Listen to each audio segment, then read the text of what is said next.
Existe um texto poderoso na carta que o apóstolo Paulo escreveu para Timóteo, que esse texto ele é tão forte que ele consegue derrubar doutrinas da Igreja Católica e doutrinas da Reforma em uma pancada só. Para isto foi designado pregador e apóstolo, afirma a verdade, não minto, mestre dos gentios na fé e na verdade. Deus constituiu Paulo como mestre que vai explicar coisas sobre a fé e sobre a verdade do Evangelho. E um mestre, ele não deixa a ponta solta. Um mestre, ele é perito. Se você fosse em 2 Timóteo, capítulo 1, dos versos 9 ao 11, o apóstolo Paulo vai falar a mesma coisa, só que ele vai falar que ele foi designado mestre do Evangelho. Então, aí já tem tudo, né? Eu quero ficar dentro desse texto.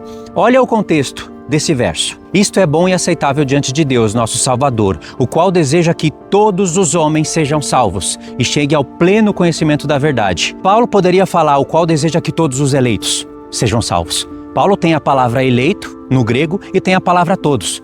Ele não precisa ficar dando um ensino incompleto para depois a Reforma ficar decidindo quando que todos é todos e quando que todos são os eleitos. Um mestre que é calvinista, ele vai falar como os calvinistas falam hoje naturalmente, concorda? O fato de todos os homens não se salvarem não anula o fato que Deus quis. São os homens que não querem, o testemunho foi dado, tanto no céu como na terra. Verso 5, logo após o Espírito Santo, pela sua presciência, já deixar um testemunho contra a Reforma, porquanto há um só Deus e um só mediador entre Deus e os homens, Jesus Cristo, homem. Vocês acham que um mestre dos gentios, sabendo que Maria é intercessora, não iria colocar Maria aqui? Os padres católicos colocam, toda a Igreja Católica coloca Maria como intercessora, rainha da glória, a destra de Deus. Por que o mestre dos gentios não iria colocar? Ou seja, refutou tanto a Reforma como a Igreja Católica, num contexto imediato. Verso 6, o qual a si mesmo se deu em resgate por todos. Testemunho que se deve prestar em tempos oportunos.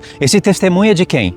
É o apóstolo Paulo que está falando que é um testemunho, mas é um testemunho que vem de Deus. É um testemunho que vem primeiro do céu e depois ele iria se espalhar pela terra. Porque lá no céu que houve, em primeiro lugar, uma rebelião, onde anjos que tinham poder de escolha, escolheram tanto o bem como o mal. Qual é o testemunho? Que Deus quer que todos os homens se salvem. E aí no verso 7 vem aquilo que eu falei no início. Para isto fui designado pregador e apóstolo. Afirma a verdade, não minto, mestre nos gentios, na fé e na verdade. Paulo quer que os gentios entendam que Deus entregou o seu Filho para resgate por todos.